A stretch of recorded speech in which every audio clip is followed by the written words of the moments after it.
Great Mhm. questions coming in. I'm tempted to start diving in, but I'm going to wait. Let's wait another minute to let folks ask more questions.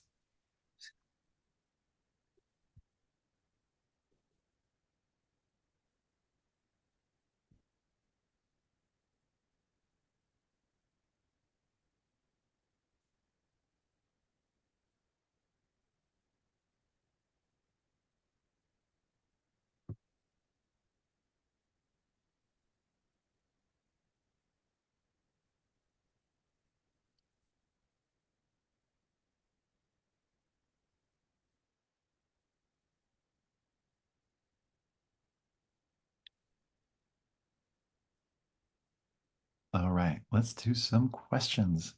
Diana, do you want to jump in or do you want me to jump in? How are you feeling? Yeah, I can really start. Got an awesome question about, how to support undocumented students or parents.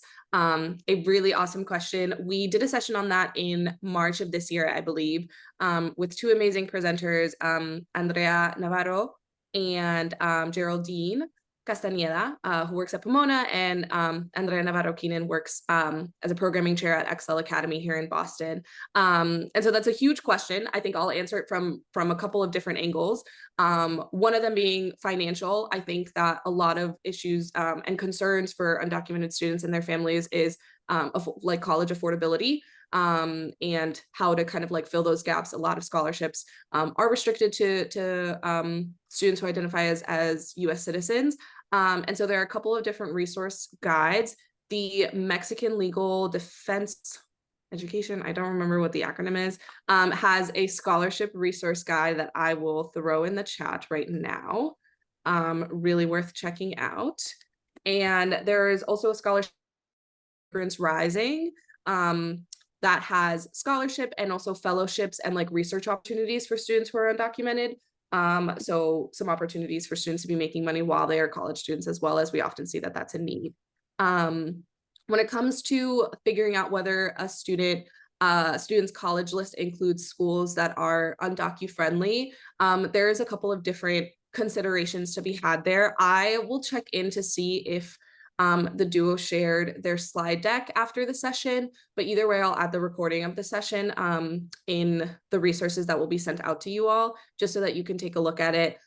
Geraldine and Andrea do a really good job at kind of really pinning down what the important questions to ask students and families are, in terms of their needs when it comes to applying to college. So everything from like understanding transportation as potentially a barrier for undoc students, and what campus cultures are like. Are there work opportunities that are not work study on a college campus that would make a school more undocu friendly than another school? So a couple of different considerations there. I would love to hear more about what specific questions you all have as counselors serving undocumented students, and what are kind of like the areas of need in terms of information and support, in supporting students, so that we can think more about what it could look like to host another session on supporting undocumented students in 2025. So those are just a couple resources, but really, really good question, and a population of students that we're looking to share more resources for, in general.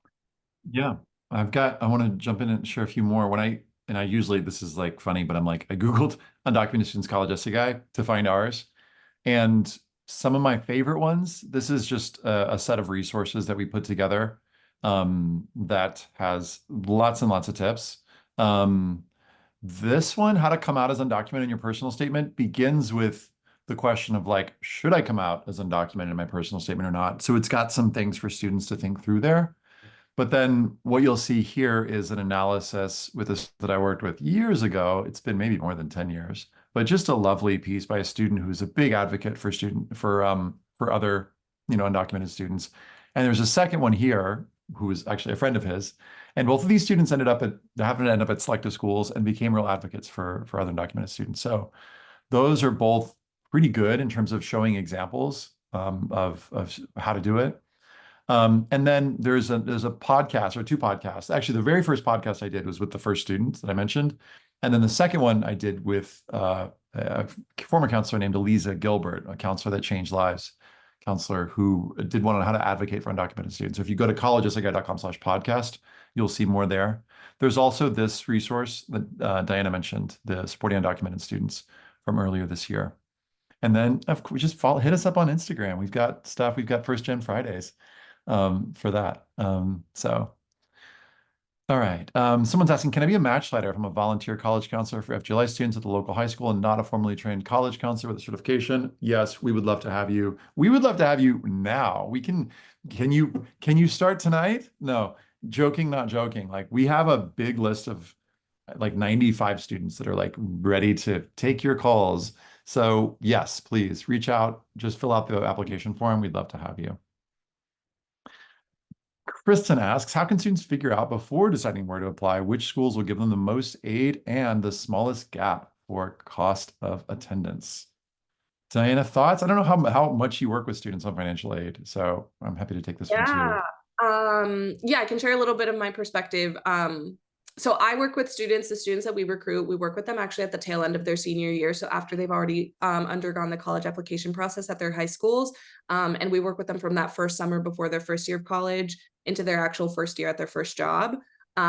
So when it comes to me, like I'm not the ones that is supporting students making decisions. Sometimes I wish I was.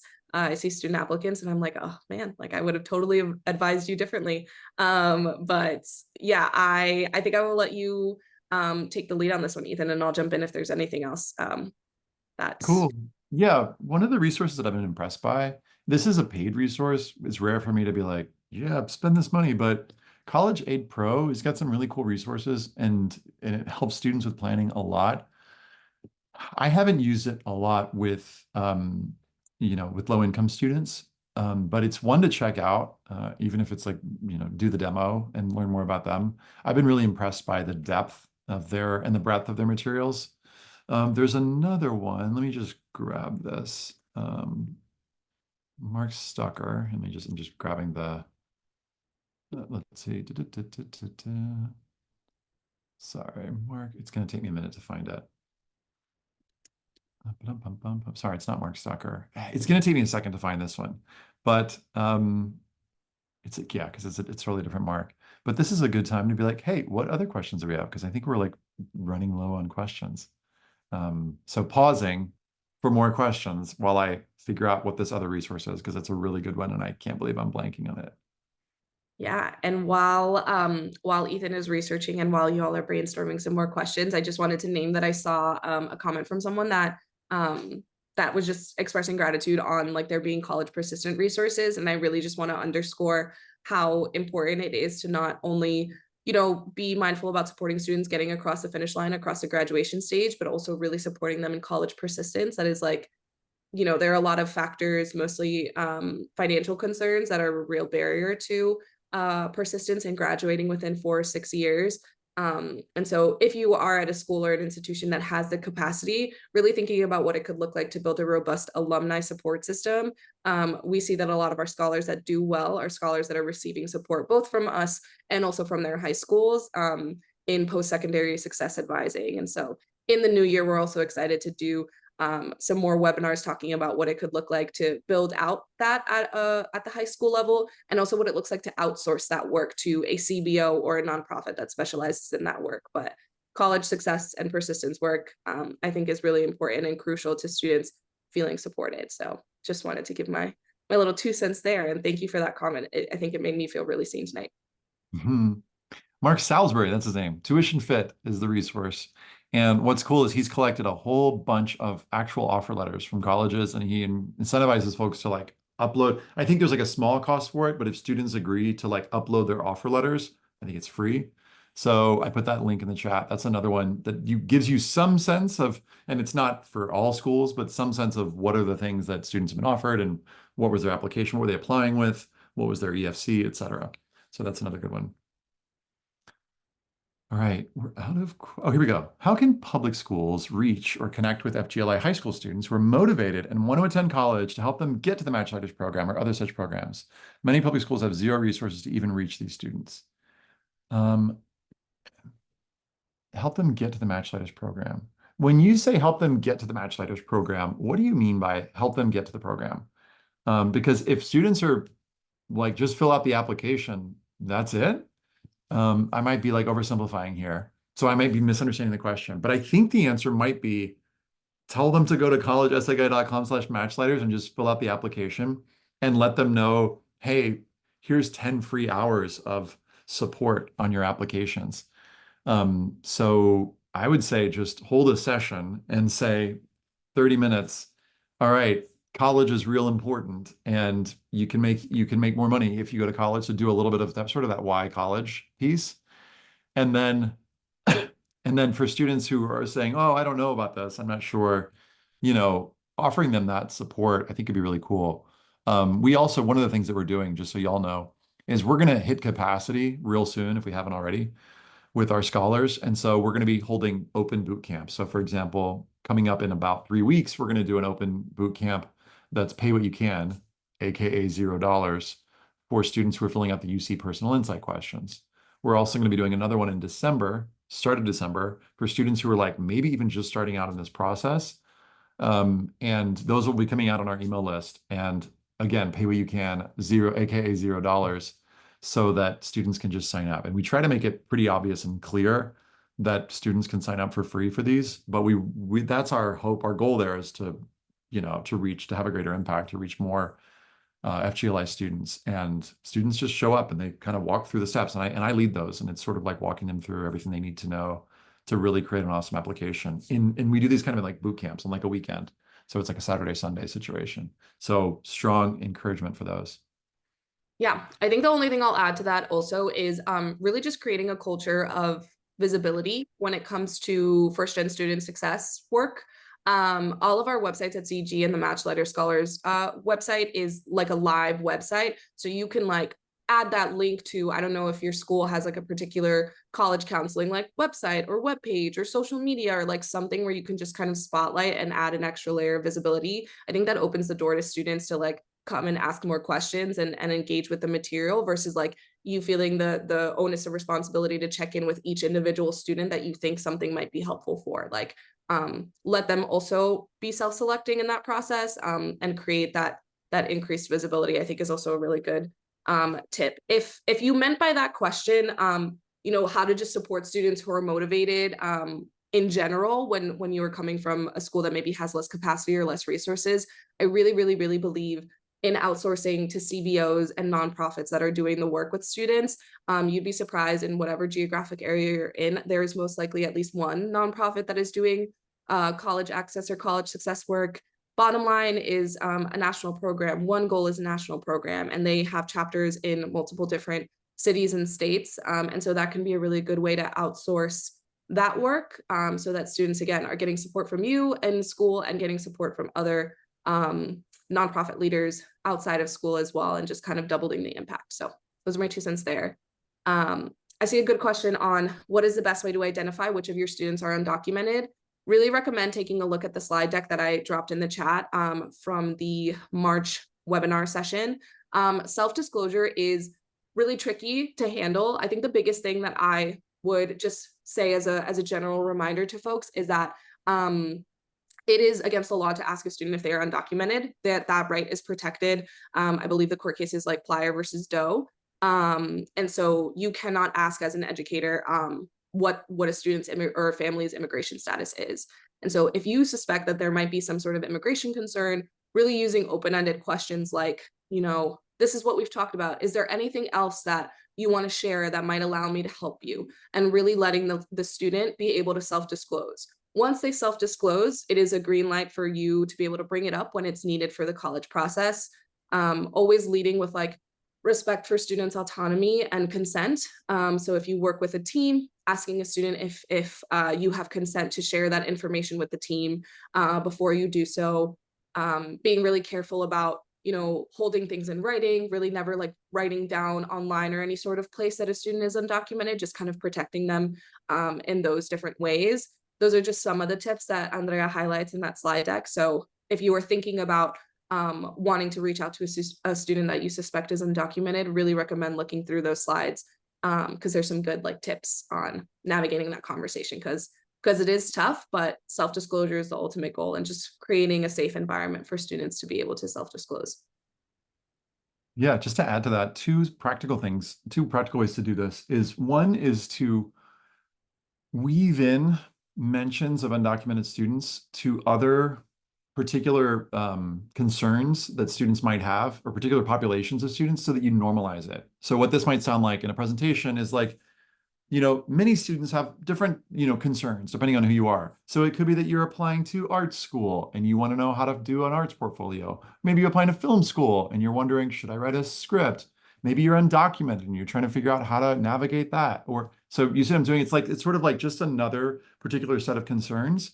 And students who are undocumented go, oh, that's me. And they realize, oh, this is just another particular set of things. It's going to maybe create some more hoops that I have to jump through, but there is a path for me and there are steps to take. So there's one is just normalizing it especially in group presentations, and then saying at the end of that, if any of these concerns are your concerns, you're welcome to come and bring them to me.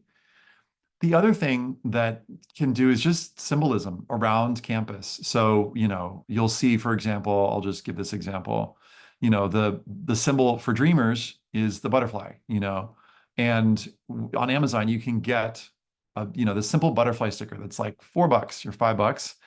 And there are different versions of this that signal to students like, hey, you're safe here. This is a place where we can talk about these things. And letting them know that, and if you want to go one step further, getting into some of the specifics that are offered in those resources. In other words, saying, hey, if you are considering writing about being undocumented, some students choose to do this and some students choose not to. Either are okay. And then also, if you want, just share resources so that they can look up things on their own because they may not feel comfortable with that. So you can just share some of the resources that we've got so they can kind of think through this on their own, because it is a really personal decision and it's fraught, right? It's like really, for some students, really like, yeah, it's hard. It's really hard. So acknowledging that that can be challenging and then just basically reassuring, hey, there are resources out there for you. I think also naming the fact that a lot of students also might not know that they are undocumented, or Mm, not know what that means. One of the students in my program who identifies as undocumented um, came to me knowing his circumstance, that he had overstayed visa, but didn't really translate that means that he is undocumented, and that means like certain limitations moving forward. And so it's also really important for like counselors and educators to arm themselves with the information on like what visas, types qualify for certain like financial aid, which ones don't, so that you can really help a student unpack that their situation if they don't know the kind of full logistics as well. So naming that too, like students might not also, approach you because they might not also know that they, are undocumented or fit that certain criteria. So spelling it out is also really important for that sake, so that they can say like, oh, these are my circumstances. That means I'm undocumented. I should have a conversation with you about that. Things like that. yeah, because we're talking about this, I'm reminded of the student that I worked with whose personal statement that I mentioned earlier. I'll just put this in the chat again. This is a student who we worked together through the fall and then through, really up until deadlines. And he found out that he was undocumented his senior year, like while we were working together. And he was like, do I bring that into my personal statement as well? Because he'd faced other challenges. And ultimately, what he decided to do is to kind of put them into two parts of his personal statement. So there were the challenges that he faced at home related to, domestic violence, that he talks about here, and that how he sort of adapted based on that. And then in a separate paragraph, he mentioned being undocumented and then the impacts of that. So, for example, we had to rely on each other. Fearing disclosure of our status would risk deportation, we kept to ourselves when dealing with financial and medical issues. I avoided going on certain school trips, and at times I was even discouraged from meeting new people. I felt isolated and times disillusioned. My grades started to slip. So what you'll notice here is like, this is very practical, sort of in the weeds. When students are considering disclosing, it doesn't have to dominate the essay. It could be that it comes into 100, 125 words here. And it's really just sort of like part of the challenges and the effects. And then there's a turning point, and then they get into what they did about it and what they learned through the experience. So you can kind of, sometimes students get on a binary and they're like, oh my gosh, it's going to dominate because it's dominating their consciousness and their awareness. And it's a binary, like if I talk about it, it's just going to mean like it overwhelms my story. And it could just be one piece of their story. So I just want to reassure students that there is a middle gray area where it's like mentioned in one sentence, or in this case, like three sentences. And then they talk about what they did and what they've learned through their experiences. So it doesn't have to like overwhelm their story, and they don't have to feel like they're defined by this. Okay. Well, we're at time, and I see no more questions in here. So I just want to thank you again, Diana. Thanks for having me. And Thanks for being my partner in this last one. This is a really powerful way to close off this year's FGLI webinar series, but we're really excited to plan out the full calendar year for 2025. So again, we encourage you to fill out that form to let us know a little bit more about what you're hoping to learn going into 2025 so that we can cater to your needs and your students' needs moving forward. So super grateful to you, Ethan, for like trusting me with this series. And excited for what's to come. It seems like our audience also has really awesome questions, and so it means there's a lot more conversations to be had. So super grateful for you and for all of you watching both live and watching the recordings. totally couldn't have said it better. Thanks, y'all, and thanks, Diana. Have a good night. Thanks, Rebecca.